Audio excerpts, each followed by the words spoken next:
Hello students, welcome back to my channel. जैसा कि हम सॉल्यूशन चैप्टर की पीवाईक्यू सीरीज़ हम डिस्कशन कर रहे हैं, तो आज उसका मैं फोर्थ पार्ट यहाँ पर डिस्कस करने वाली हूँ। ठीक है, तो चलिए without wasting any time start करते हैं। क्वेश्चन नंबर 16 क्या कह रहा है? An unripe mango placed in a concentrated salt solution to prepare pickle shrivels because. ये कह रहा है कि एक कंसनट्रेटेड सॉल्ट सॉल्यूशन है, ठीक है, और उसमें आपने क्या करा है, अनराइप मैंगो को रख दिया है। तो उससे क्या हो गया है, मतलब जैसे ही उसे अनराइप मैंगो को आपने कंसनट्रेटेड सॉल्ट सॉल्यूशन में रख दिया तो वो सिकुड़ रहा है। ठीक है, क्यों सिकुड़ गया है उसका कारण बताना है। ऑप्शन ए है it gains water due to osmosis, B it loses water due to reverse osmosis, C. It gains water due to reverse osmosis. D. It loses water due to osmosis. यहाँ पे एक चीज़ तो clear हो चुकी है कि यहाँ पे ना ऑस्मोसिस के बारे में बात हो रही है। ठीक है, तो पहले समझ लेते हैं कि व्हाट इज ऑस्मोसिस। ठीक है, तो ऑस्मोसिस क्या होता है? बेसिकली अगर आपने सपोज करो एक कंटेनर लिया, उसमें बीच में आपने एक मेम्ब्रेन लगा दी जिसे हम SPM बोलते हैं। क्या बोलते हैं इसे? SPM, semi permeable membrane. आपने यहाँ पर सॉल्यूशन फिल करा। ये सॉल्यूशन कैसा है? Highly concentrated. आपने यहाँ पर भी सॉल्यूशन फिल करा, बट ये सॉल्यूशन कैसा है आपका? डाइल्यूटेड। ये सॉल्यूशन डाइल्यूट है, इसका मतलब यहाँ पर पानी ज्यादा है और सोल्यूट कम है। ये सॉल्यूशन हमारा कंसंट्रेटेड है, यानी कि सोल्यूट ज्यादा है, पानी कम है। तो osmosis it is a process to it is the process of movement of the solvent molecules from dilute या from lower concentrated solution to the higher concentrated solution। ठीक, बेसिकली जो डाइल्यूट सॉल्यूशन है उसमें से पानी जो है SPM के थ्रू होता हुआ कि कहाँ पर चला जाएगा? आपके कंसंट्रेटेड सॉल्यूशन की तरफ। तो ये आपका ऑस्मोसिस हो गया। ठीक, तो अब इन्होंने क्या बोला है कि इन्होंने बोला है कि आपने क्या करा, एक सॉल्यूशन बनाया और कैसा है? कंसंट्रेटेड है। ठीक है, कंसंट्रेटेड सॉल्यूशन बनाया और इसमें आपने रख दिया है मैंगो को, मतलब अनराइप मैंगो को। अब क्या होगा? थोड़ी देर बाद नहीं सिकुड़ रहा है। क्यों सिकुड़ रहा है? देख लीजिए, ऑस्मोसिस की वजह से। रिवर्स ऑस्मोसिस तो इसका आंसर नहीं होगा। ठीक है, तो पहले तो इसे क्रॉस कर दीजिए। ठीक, अब इसके बाद बचा है ऑस्मोसिस और यहाँ पर भी ये क्या है? वाटर को गेन कर रहा है और इस केस में क्या है? वाटर को मतलब लूज कर रहा है। देखिए, तो जो हमारा जो मैंगो है, अनराइप मैंगो है, इसमें जो सॉल्यूशन है, मतलब इसके अंदर जो सॉल्यूशन होगा कैसा होगा? डाइल्यूट सॉल्यूशन होगा। डाइल्यूट सॉल्यूशन होगा या फिर हम कह सकते हैं कि मतलब पानी बहुत ज़्यादा अमाउंट में है। ठीक है, तो मैंगो के अंदर पानी ज़्यादा है और हमारा जो बाहर सॉल्यूशन है इसमें पानी कम है, सॉल्ट ज़्यादा है। तो ऑब्वियस सी बात है, ऑस्मोसिस के प्रोसेस के थ्रू यहाँ से जो हमारा जो एक्स्ट्रा वाटर है वो यहाँ से हमारा कहाँ चला जाएगा? बाहर निकलता चला जाएगा। ठीक है, इसमें मिक्स होता चला जाएगा इस सॉल्यूशन में। ठीक, तो मैंगो से वाटर लूज हो रहा है, तो वाटर लूज हो रहा है तो इसका मतलब क्या हो जाएगा? मैंगो क्या हो जाएगा? सिकुड़ जाएगा। तो इसलिए इसका आंसर क्या रहेगा? It loses water due to osmosis. ठीक है, तो देखिए हमारा नेक्स्ट क्वेश्चन क्या है? Question number 17। इसके बेसिकली दो पार्ट्स हैं, तो अभी मैं फर्स्ट पार्ट ही डिस्कस कर रही हूँ। ठीक है, give reasons. Cooking is faster in pressure cooker than in open pan. देखिए, इसमें क्या बताया है कि जो आपका प्रेशर कुकर है उसमें क्या हो जाता है? आपकी कुकिंग जो होती है फास्ट हो जाती है। अगर आप ओपन पैन में अगर आप कोई भी मतलब कुकिंग कर रहे हैं तो उसमें थोड़ा सा प्रोसेस जो है वो स्लो हो जाता है। इसका रीज़न देखिए बताना है। ठीक है, अब देखिए सबसे पहले तो ना प्रेशर कुकर के बारे में समझ लेते हैं। ठीक है, जैसे जो हमारा प्रेशर कुकर होता है, प्रेशर कुकर में बेसिकली क्या होता है? देखिए, ये प्रेशर कुकर है। ठीक है, और इसमें आपने क्या करा है? पानी रख दिया है और जो भी मतलब सब्जी वगैरह जो भी आप बनाना चाहते हो वो इसमें रख दिए। ठीक है, अब क्या होगा? पानी के वेपर्स बनेंगे। ठीक है, अब क्या होता है कि इनसाइड द प्रेशर, क्योंकि ना देखिए अब क्या होता है, देखिए यहाँ पे जो प्रेशर कुकर है ना वो बंद है, क्लोज है, तो इसलिए यहाँ पर जो इंटरनल मतलब ये जो प्रेशर है ना वो इतना ज़्यादा हाई हो जाता है, इतना ज़्यादा हाई हो जाता है कि इसकी जो बॉइलिंग है ना, जैसे नॉर्मली वाटर हमारा कितने डिग्री पर बॉईल होता है? 100 डिग्री पर। लेकिन क्योंकि यहाँ पर वेपर प्रेशर मतलब जो ये प्रेशर जो है ना बहुत ज़्यादा बढ़ जाता है। प्रेशर बढ़ने की वजह से क्या हो जाता है, ये जो वाटर है जिसमें हम खाना बना रहे हैं उसका जो बॉइलिंग पॉइंट है वो इंक्रीज हो जाता है। ठीक है। मतलब पहले क्या था, सपोज करो कि वाटर का बॉइलिंग पॉइंट पहले कितना था, नॉर्मल अगर हम देखें 100 डिग्री सेल्सियस होता है, ठीक है। लेकिन प्रेशर कुकर में क्योंकि हमारा प्रेशर बढ़ चुका है, तो प्रेशर बढ़ने की वजह से क्या हो जाएगा, हमारा वाटर का बॉइलिंग पॉइंट भी बढ़ गया है। अब जब बॉइलिंग पॉइंट बढ़ गया, सपोज करो कि वो अब वाटर जो है पहले 100 डिग्री पर नॉर्मल तरीके से बॉईल होता है, but in pressure cooker water हमारा कितने डिग्री पर बॉईल हो रहा है, 120 डिग्री पर। अब यहाँ पर ये एक चीज देख लीजिए, जैसे कोई रिएक्शन है, एक है आप 100 डिग्री सेल्सियस पे करवा रहे हो, एक है वही रिएक्शन आप 120 डिग्री सेल्सियस पे करवा रहे हो, तो ऑब्वियस सी बात है कहाँ पर रिएक्शन फास्ट होगी, कहाँ पर हमारा प्रोसेस फास्ट होगा, हाइयर टेम्परेचर पे। तो इसलिए हमारा जो 120 डिग्री सेल्सियस टेम्परेचर जब बढ़ चुका है, ठीक है, वाटर का बॉइलिंग पॉइंट बढ़ चुका है, दैट मीन्स हमारा जो प्रेशर कुकर के अंदर जो भी मतलब वाटर है, वो हम उससे कितना हीट कर सकते हैं, 120 डिग्री तक। तो यानी कि हमने टेम्परेचर इतना कर दिया है, तो इस टेम्परेचर पे रिएक्शन फास्ट हो जाती है, इसलिए क्या होता है, हमारी कुकिंग भी फास्ट हो जाती है, ठीक है, कुकिंग फास्ट हो जाती है। जबकि अगर हम देखें जो जैसे ओपन पैन है, ठीक है, तो क्या नाम है, इसमें ना क्या होगा, ये जो ओपन पैन है इसमें क्या होगा कि यहाँ पे ना सिर्फ और सिर्फ एयर का प्रेशर है, ठीक है। तो एयर के प्रेशर की वजह से वाटर का जो बॉइलिंग पॉइंट है, वो 100 डिग्री सेल्सियस ही होता है। दैट मीन्स आप खाना सिर्फ और सिर्फ 100 डिग्री सेल्सियस पर ही बना सकते हो, ठीक है। तो एक है आप 120 डिग्री पर बना रहे हो, एक है आप 100 डिग्री पर बना रहे हो खाना, ठीक है। तो ऑब्वियस सी बात है रिएक्शन यहाँ ज़्यादा होगी, तो इसीलिए हमारा जो प्रेशर कुकर है उसमें जो है खाना जल्दी से बन जाता है, ठीक है। देखिए, तो इसका आंसर क्या रहेगा, due to high pressure inside the pressure cooker, मतलब वही प्रेशर कुकर के अंदर जो प्रेशर है बहुत ज़्यादा हाई हो जाता है, तो जिसकी वजह से बॉइलिंग पॉइंट भी कैसा हो जाता है, हाई हो जाता है, और जिसकी वजह से कुकिंग क्या हो जाती है, फास्ट हो जाती है, ठीक है। देखिए, तो इसका 17 क्वेश्चन का बी पार्ट क्या है, और सोल्यूशन ऑफ ग्लूकोज जिसका मोलर मास होता है 180 ग्राम पर मोल, ठीक है, in water has a boiling point of 100.20 degree Celsius, calculate freezing point of same solution. के एफ एंड के बी की वैल्यू दी गई है, ठीक है। तो साफ साफ दिख रहा है यहाँ पे ये जो टॉपिक है कॉलिगेटिव प्रॉपर्टीज में, मतलब जो हमारा एलिवेशन इन बॉइलिंग पॉइंट और डिप्रेशन इन फ्रीजिंग पॉइंट है, उनके क्वेश्चन हैं ये, ठीक है।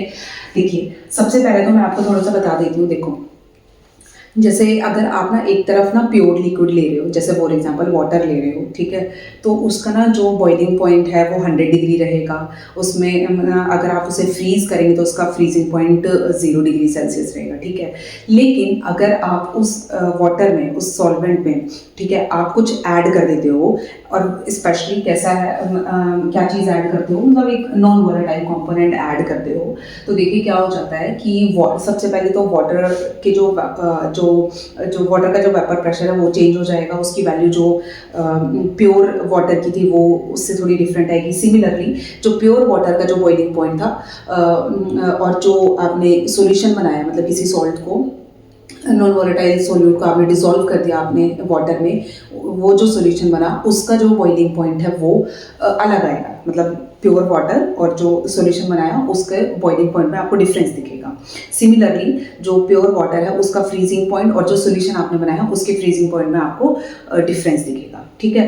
तो बेसिकली वही चीज़ है, तो आपको क्या निकालना है, फ्रीजिंग पॉइंट निकालना है, जबकि उसने क्या दिया हुआ है, आपको बॉइलिंग पॉइंट दिया हुआ है, ठीक है। तो सबसे पहले तो आपको पता होगा, जब आपको बॉइलिंग पॉइंट ये दिया गया है तो इक्वेशन क्या लगती है, देखिए इक्वेशन ये लगती है, ठीक है, बॉइलिंग पॉइंट के केस में, ठीक। अच्छा, डेल्टा टी बी क्या है, चेंज इन बॉइलिंग पॉइंट, ठीक है। इसका मतलब क्या है, अगर मैं इसे लिखना चाहूँ, बॉइलिंग पॉइंट, ठीक है, ये होता है। अब मैं यहाँ पर थोड़ा सा बता देती हूँ ये टर्म्स क्या क्या हैं। देखो, ये जो बॉइलिंग पॉइंट है ये वो बॉइलिंग पॉइंट है जो आपने सॉल्यूशन बनाया उसका, क्योंकि वो हमेशा थोड़ा सा ज़्यादा आएगा बॉइलिंग पॉइंट, ठीक है वो। और माइनस में क्या है, ये वो बॉइलिंग पॉइंट है जो आपने प्योर लिक्विड का लेना है, ठीक है। प्योर लिक्विड मतलब यहाँ पर क्या है, वाटर है, तो वाटर का बॉइलिंग पॉइंट कितना होता है, हमेशा 100 डिग्री सेल्सियस, ठीक है।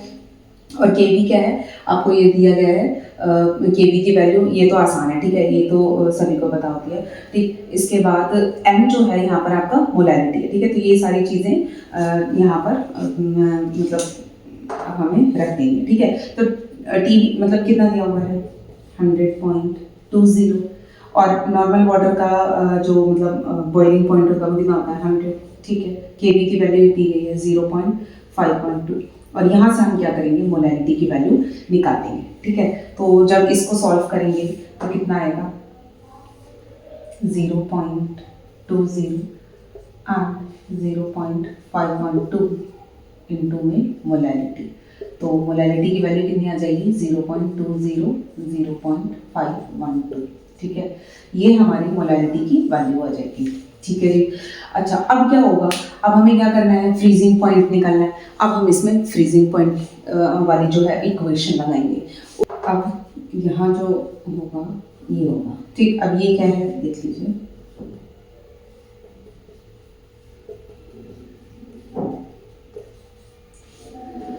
देखो ये फ्रीजिंग पॉइंट है जो प्योर वाटर यानी कि प्योर लिक्विड का फ्रीजिंग पॉइंट है, और ये कैसा फ्रीजिंग पॉइंट है जो आपने सॉल्यूशन बनाया उसका, ठीक। उसका फ्रीजिंग पॉइंट हमेशा कम होगा, ठीक है, प्योर वाटर से।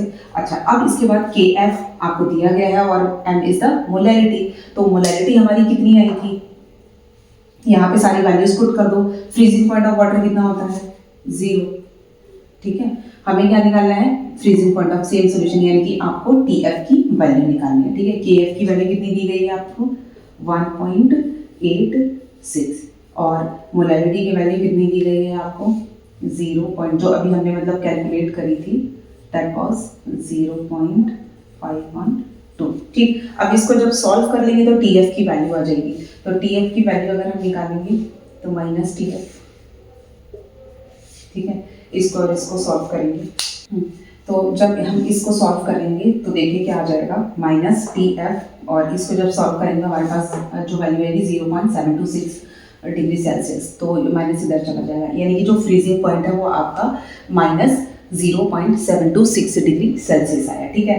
तो देखिए फ्रीजिंग पॉइंट हमेशा क्या होगा सॉल्यूशन का डिक्रीज हो जाएगा। देखो नॉर्मल जो प्योर वाटर का 0 था, लेकिन जो सॉल्यूशन का था वो आपका फ्रीजिंग पॉइंट कैसा हो गया है बहुत ही ज़्यादा मतलब वो नेगेटिव चला गया, ठीक है। और जबकि जो बॉइलिंग पॉइंट जो है हमारा, अगर हम प्योर वाटर का लें और जो हम सॉल्यूशन बनाते हैं उसका बॉइलिंग पॉइंट रेज हो जाता है। इसीलिए कोलिगेटिव प्रॉपर्टी क्या होती है एलिवेशन इन बॉइलिंग पॉइंट, मतलब बढ़ जाता है बॉइलिंग पॉइंट, ठीक है। तो ये पॉइंट्स हैं जो आपको याद रखने हैं। देखिए हमारा नेक्स्ट क्वेश्चन 18 क्वेश्चन क्या है, देखिए बेसिकली असर्शन रीजन है ये, ठीक है। तो असर्शन क्या कह रहा है कि when NaCl is added to water depression in freezing point is observed, ठीक है। और हमारा रीजन क्या है, रीजन है NaCl undergoes dissociation in water. A option क्या है, both A and R assertion and reason are true but R is the correct explanation of A। Assertion और रीजन दोनों ट्रू हो सकते हैं, ठीक है। और R जो है मतलब कि रीजन जो है असर्शन को सही तरीके से एक्सप्लेन कर रहा है। B ऑप्शन क्या है हमारा, both A and R are true but R is not correct explanation of A। ऐसा भी हो सकता है कि A और R जो है वो दोनों ही सही हैं, लेकिन जो R है वो असर्शन को सही से एक्सप्लेन नहीं कर रहा है। ऑप्शन सी क्या है कि A ट्रू है, A is true but R is false. तो मतलब A ट्रू है और रीजन फॉल्स है। डी ऑप्शन क्या है कि A is false R is true, मतलब असर्शन आपका फॉल्स है और रीजन इज ट्रू, ठीक है। तो देखिए सबसे पहले तो इससे भी जस्ट पहले मैंने जो क्वेश्चन कराया था उसमें मैंने ये बताया था ना कि अगर आप एक मतलब सॉल्यूशन प्रिपेयर करते हैं, मतलब आपने एक कंटेनर में पानी लिया और उसमें आपने कोई सॉल्ट, कोई सा भी सॉल्ट हो सकता है, यहाँ पे सोडियम क्लोराइड दिया हुआ है, ठीक है। कोई भी सब्सटेंस आपने ऐड कर दिया है तो उसका जो फ्रीजिंग पॉइंट है ना उसमें क्या हो जाता है गिरावट हो जाती है, ठीक है। अभी हमने देखा था न्यूमेरिकल में, तो डिप्रेशन हो जाता है, ठीक है। तो असर्शन तो बिल्कुल सही बोल रहा है, ठीक है। इसके बाद रीजन पे आ जाते हैं। रीजन क्या है कि NaCl undergoes dissociation in water. देखो इसको ना मतलब देखो ये अपने आप में एक स्टेटमेंट है, ये अपने आप में एक स्टेटमेंट है। पहले ना असर्शन रीजन में क्या करना है, आपको ये स्टेटमेंट देखनी है, चेक करनी है, फिर ये स्टेटमेंट चेक करनी है कि ये अपने आप में ट्रू है या नहीं है, फिर बाद में ये देखना है कि क्या ये इसका रीजन है या नहीं, ठीक। तो असर्शन तो ठीक है अपने आप में, ठीक। रीजन जो है sodium chloride undergo dissociation in water. देखिए जो सोडियम क्लोराइड है आप सभी को भी पता होगा क्योंकि ये मतलब आयनिक कंपाउंड है, तो ये वाटर में जाके सोडियम प्लस और क्लोरीन नेगेटिव आयंस में डिसोशिएट हो जाता है। तो ये बात भी बिल्कुल सही बोल रहा है कि जो सोडियम क्लोराइड है वो वाटर में जाके डिसोशिएट हो जाता है। बट क्या रीजन जो है असर्शन को सही तरीके से एक्सप्लेन कर पा रहा है?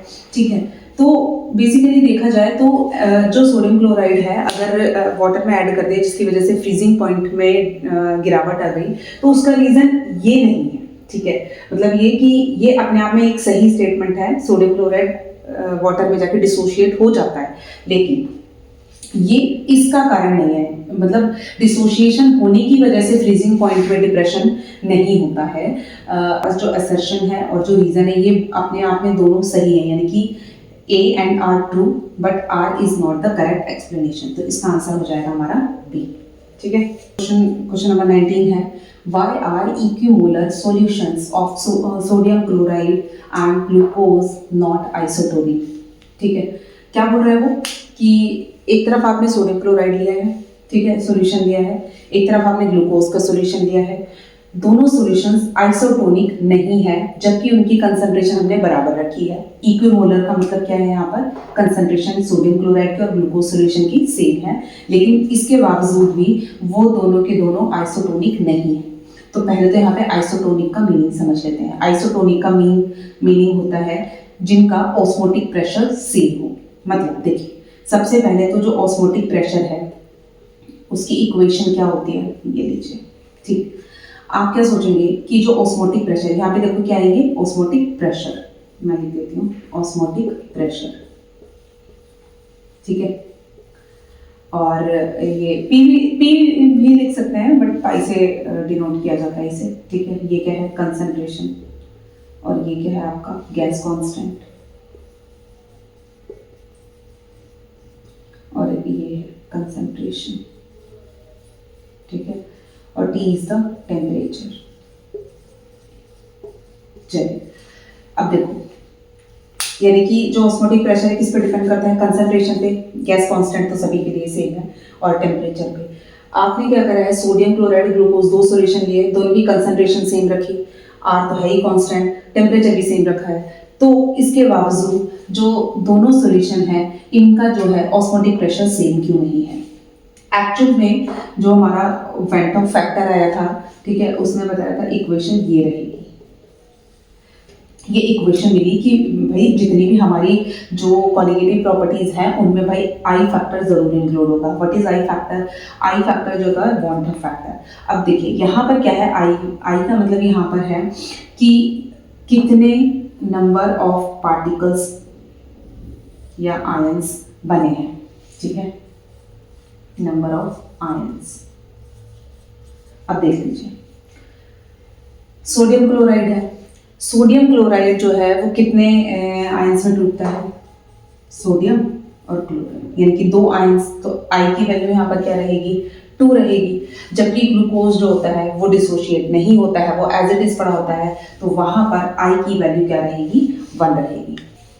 क्योंकि सोडियम क्लोराइड डिसोशिएट हो गया और डिसोशिएट होकर उसने कितने आयंस दे दिए, 2।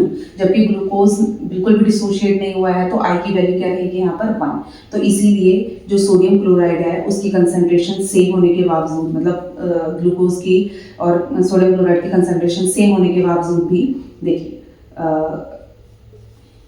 ठीक है, जबकि यहाँ पर क्या रहेगा, ठीक है, तो इसलिए हमारा जो है ये दोनों सॉल्यूशंस का जो ऑस्मोटिक प्रेशर है वो डिफरेंट आएगा। तो यहाँ से देख सकते हैं कि सोडियम क्लोराइड ग्लूकोज की सेम कंसंट्रेशन होने के बावजूद भी दोनों का ऑस्मोटिक प्रेशर डिफरेंट है।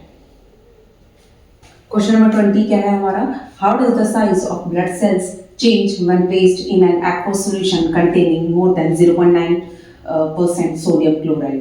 देखिए यहाँ पर क्या बताया गया है कि जैसे जो ब्लड सेल्स हैं अगर उन्हें हम एक्वस सॉल्यूशन में रख देते हैं और वो एक्वस सॉल्यूशन कैसा है, सोडियम क्लोराइड का है, वो और वो भी ज़्यादा कंसनट्रेटेड है। मतलब ये कि हमने क्या करा है, एक मतलब जो सेल्स हैं, ठीक है, मान लो ये सेल्स है, ठीक है, एक सेल बनाया मैंने, आपने इस सॉल्यूशन में रख दिया। कौन सा सॉल्यूशन है, सोडियम क्लोराइड सॉल्यूशन। इसकी जो कंसंट्रेशन है वो कैसी है, ज़्यादा है।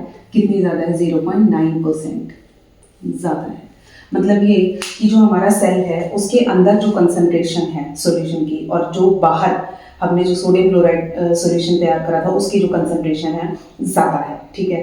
तो ऑब्वियस सी बात है, देखिए ऑस्मोसिस हमने क्या पढ़ा था कि जहाँ पर कंसंट्रेशन ज़्यादा होगी, कहाँ ज़्यादा कंसंट्रेशन, अंदर या बाहर, सेल के अंदर या बाहर, सेल के बाहर ज़्यादा कंसंट्रेशन है, ठीक। और सेल के अंदर कैसी है कंसंट्रेशन, डाइल्यूट है, ठीक है। तो जब यहाँ पे डाइल्यूट है तो ऑब्वियस सी बात है वाटर यानी कि सॉल्वेंट मॉलिक्यूल कहाँ से कहाँ जाएगा, सॉल्वेंट मॉलिक्यूल सेल से निकलकर यानी कि पानी सेल से निकलकर कहाँ जाएगा, इस सॉल्यूशन में, मतलब कि बाहर निकलता चला जाएगा। तो इसीलिए सेल कैसा हो जाएगा, सेल विल श्रिंक, क्या हो जाएगा, सिकुड़ जाएगा, ठीक है, ब्लड सेल,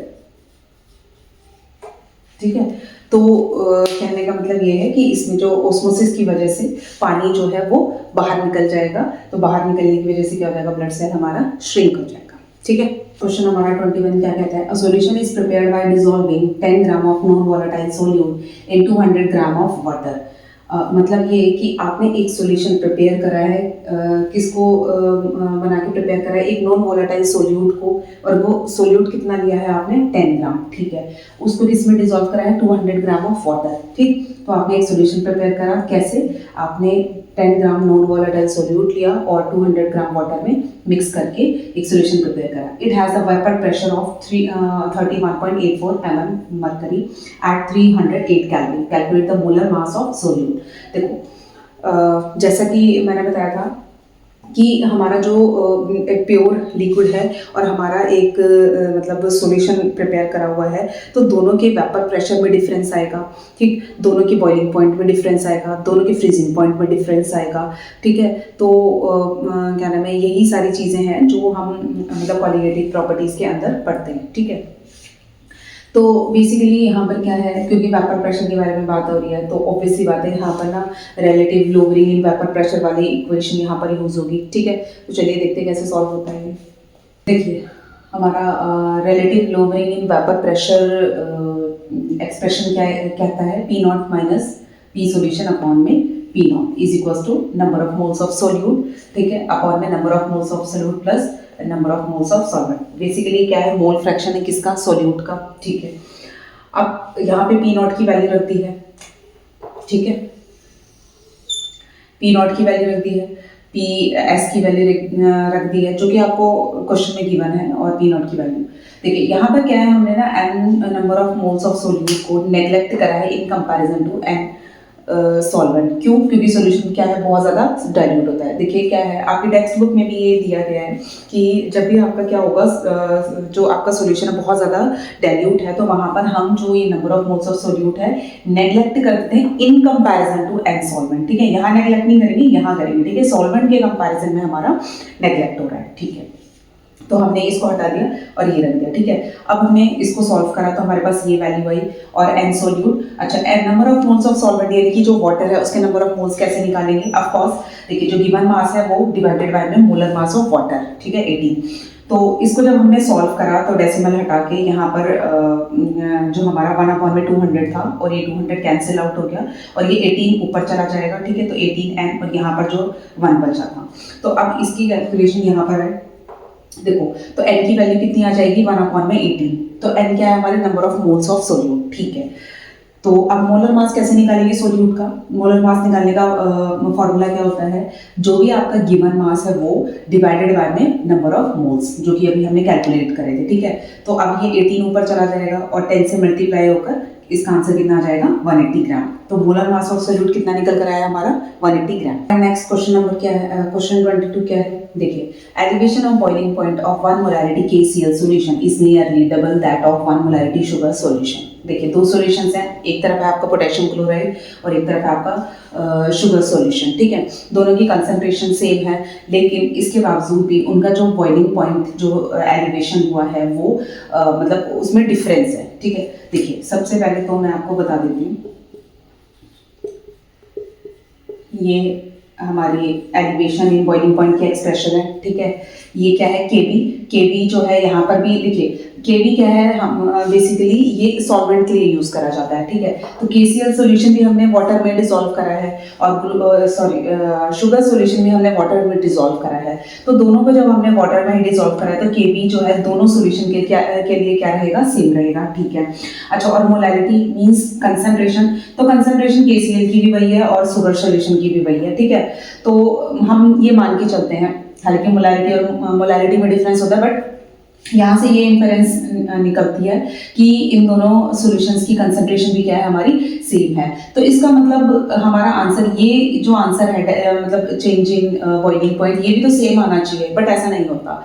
तो देखिए ऐसा मतलब हम पहले भी डिस्कस कर चुके हैं क्या, कि एक्चुअल में हमारी जो कॉलिगेटिव प्रॉपर्टीज हैं वो कुछ केसेस में क्या पाई गई, एबनॉर्मल पाई गई, ठीक है। तो वो एबनॉर्मलिटी दिखाने के लिए ये फैक्टर लगाया गया है जिसे हम क्या बोलते हैं, वांट ऑफ फैक्टर, ठीक है।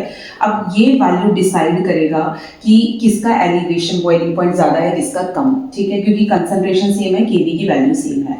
तो आई जो है वो पोटेशियम क्लोराइड के लिए क्या है, 2 है, ठीक, और शुगर सॉल्यूशन के लिए क्या है, 1, ठीक। अब यहाँ पे KCl के लिए I की वैल्यू क्यों 2 है, देखिए KCl जब वाटर में डिसॉल्व होता है तो कैसे टूटता है, K पॉजिटिव Cl नेगेटिव, ठीक है। तो 2 आयंस बने तो इसीलिए I की वैल्यू क्या रहेगी, 2, जबकि शुगर ये डिसोशिएट नहीं होता है हमारा पानी में जाकर, ठीक है। तो इसलिए यहाँ पर I की वैल्यू क्या रहेगी, यहाँ पर 1, ठीक है। लिख देती हूँ मैं, I की वैल्यू 1, ठीक। अब आप देख लीजिए, तो देखिए जैसे ही I की वैल्यू 2 आ गई KCl और I की वैल्यू 1 आ गई शुगर के लिए, तो देखिए डेल्टा TB 4 KCl क्या रहेगा, इज इक्वल टू में I की वैल्यू कितनी है, 2, ठीक है, जबकि डेल्टा TB 4 शुगर सॉल्यूशन, ठीक है, क्या रहेगा, I की वैल्यू क्या है, 1, तो 1 kBm, ठीक है। तो आप देख सकते हैं कि KCl की वैल्यू डबल आ रही है किसके कंपैरिजन में, शुगर सॉल्यूशन, ठीक है। तो एक्चुअली ये जो मतलब एलिवेशन इन बॉइलिंग पॉइंट है, डिप्रेशन इन फ्रीजिंग पॉइंट है, या और कोई सी भी क्वालिटेटिव प्रॉपर्टी है, that will be decided on the basis of I factor, ठीक है।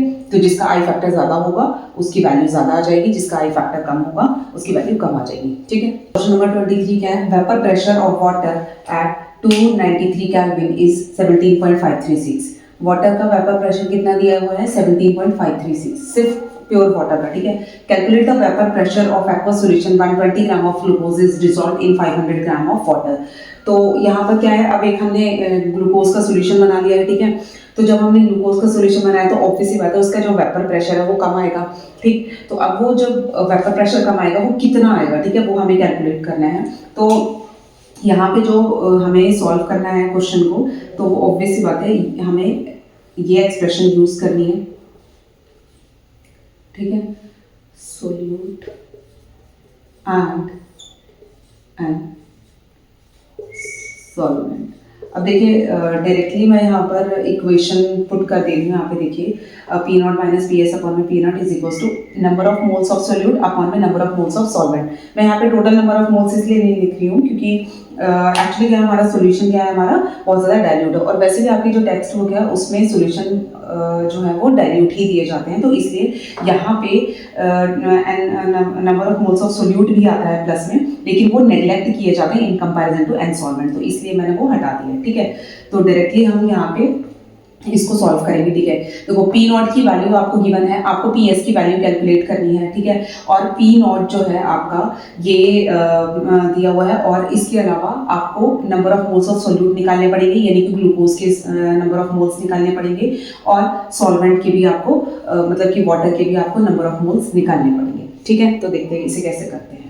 देखिए तो अब इसे कैसे सॉल्व करेंगे, हमने क्या करा है, पहले P नॉट की वैल्यू पुट करी, ठीक है। इसके बाद हमने PS हमें कैलकुलेट करना है, P नॉट की वैल्यू पुट करेंगे, number of moles of solute, या सोल्यूट क्या है हमारा ग्लूकोज, तो number of moles of glucose पहले निकालने हैं। कैसे निकालते हैं आप सभी को पता है, गिवन मास अपॉन में मोलर मास ऑफ ग्लूकोज, ठीक है।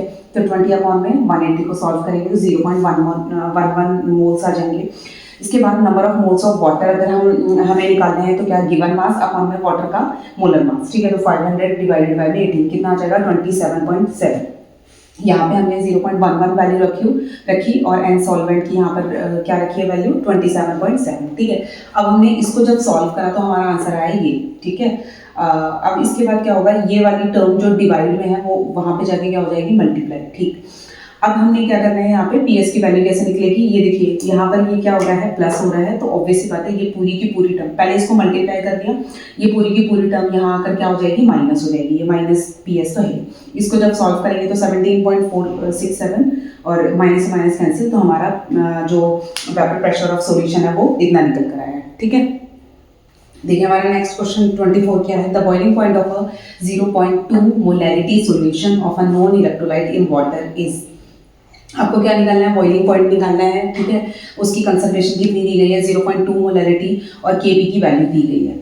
अच्छा, यहाँ पर एक हिंट दिया गया है नॉन इलेक्ट्रोलाइट, तो इसका ना मीनिंग समझते हैं। देखिए वैसे अगर हम देखें तो रियल डेफिनेशन मतलब जो रियल इक्वेशन होती है वो ये होती है, ठीक है। आई फैक्टर इन्वॉल्व होता है, तो क्योंकि नॉन इलेक्ट्रोलाइट है तो नॉन इलेक्ट्रोलाइट मींस आई की वैल्यू यहाँ पर क्या रहने वाली है, 1 रहने वाली है। तो basically delta T V is equal to K B M. अब यहाँ पे के बी की वैल्यू रखेंगे, मोलैरिटी की वैल्यू रखेंगे, ठीक है।